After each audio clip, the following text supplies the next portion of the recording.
Le pouvoir d'achat, tiens, c'est un sujet qui revient en boucle dans les convois de la liberté qui se rapprochent donc de Paris, où ils ne sont pas les bienvenus. Plus de 7000 policiers les attendent, sont déployés pour interdire toute manifestation ce week-end. La préfecture, en fait, redoute des troubles à l'ordre public. Pareil à Bruxelles, d'ailleurs, lundi.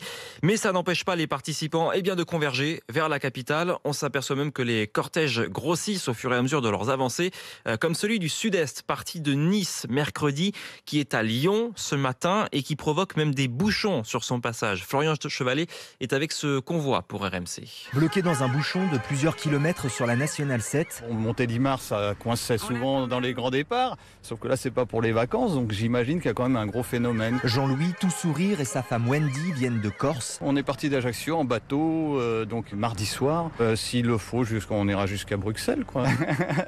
Au son des klaxons, le convoi ne passe pas inaperçu dans les communes qu'il traverse. On est avec vous, bravo! Drapeaux tricolores, autocollants et slogans peints sur les vitres des voitures. Une ambiance bon enfant, sûre et au bord de la route. Il y a marqué quoi sur cette pancarte? C'est marqué « Merci pour les enfants ». Au milieu de ces ballons gonflables, Violaine a attendu le convoi pendant 1h30. Je suis là pour les encourager. J'ai pris un jour de congé exprès. Si je peux leur apporter un soutien de quelque sorte qu'il soit, je serai là. Bravo! Quelques kilomètres plus loin, André, retraité, s'affaire à trier les dons de nourriture. Il y a une mobilisation générale, même des supermarchés nous aident, une solidarité mais incroyable et une détermination des gens qui est sans faille.